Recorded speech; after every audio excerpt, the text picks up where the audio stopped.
everyone, my name is Carissa Lange and I'm a current graduate student at Duquesne University, and today I will be presenting my master's thesis topic, which is titled Air Pollution in the Steel City, the Influence of COVID-19 on Air Pollution in Allegheny County. So to begin, Pittsburgh has long been viewed as a leader in iron and steel production, and while this has helped to shape the city's economic, social, and political environment, it has also contributed to severe air pollution that continues to persist today. So much of the poor ambient air quality in Pittsburgh is due to high levels of particulate matter with an aerodynamic diameter of less than or equal to 2.5 micrometers, which I will refer to as PM 2.5.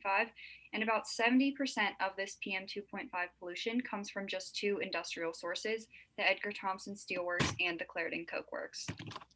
So while it has been incredibly unfortunate that COVID-19 has sickened so many individuals, lockdown measures have shown significant improvements in air quality. Many studies have focused and observed decreases in NO2, but fewer studies have actually looked at PM 2.5, the pollutant of concern in Pittsburgh. And those studies that have focused on PM 2.5 have either been conducted in highly polluted cities like New Delhi, India, that aren't necessarily relevant or directly relatable to Pittsburgh, or they have observed varying and conflicting results. So for my project, I wanted to determine how large of a role, if any, the COVID-19 lockdowns played in improving air quality in the Pittsburgh region, and I hypothesized that air pollution would be significantly reduced. Additionally, I predicted that this phenomenon would be more relevant near heavy traffic areas as opposed to industrial sites. And while I did analyze NO2 because of its relationship to transportation, emphasis was placed on analyzing PM 2.5. So the data obtained for this study I received from the Allegheny County Health Department from 11 different ground level air monitors. And there's a map over on the right just showing you the location of those monitors throughout Allegheny County. And so data from the past 5 years was analyzed from 2016 to 2020, and April was used as the month of comparison for most statistical analyses because it was the only month spent entirely in lockdown. And just worth mentioning is that not all 11 sites collected data for all pollutants. So as far as my results were concerned, the first result I received was that NO2 did significantly decrease. And that can be shown through these box plots here and also through the p-values. So the p-values listed below, anything that was 0.05 or less we consider to be significant. And so you can see that these results are significant when it comes to NO2. There was only one result that wasn't significant, and that is at Harrison Township right here. But this is kind of to be expected because air quality data is so variable.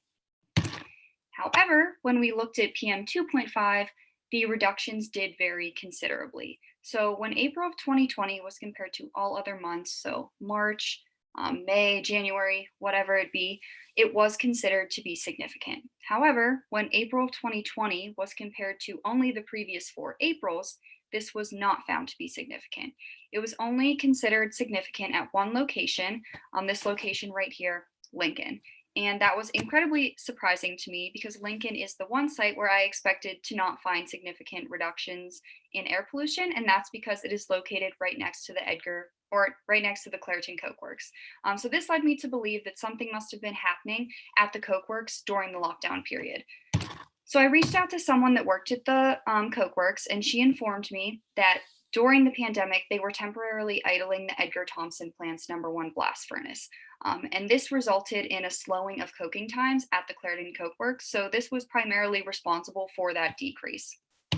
So in addition, I also observed improvements throughout time. So you can see this is PM 2.5 in Pittsburgh from 2016 to 2020. And this also directly correlates to different emission measures that they installed or put into place at the Clarendon Coke Works. So just some of the main takeaways here. Decreased transportation as a result of COVID-19 did have significant impacts on NO2 emissions, but when it came to PM 2.5 emissions, this varied significantly among sites. The only site that was considered to be significant was Lincoln, and this is likely a result of the decreased production at the Coke Works and different improved emission controls that have been put in place over time. So this suggests that industry has a larger effect on air quality than transportation in the Pittsburgh area. And I think that we always sort of knew this, but now this can provide insight into the achievability of future reductions and where our attention in Pittsburgh should be focused. Thank you. I'll take any questions at this time.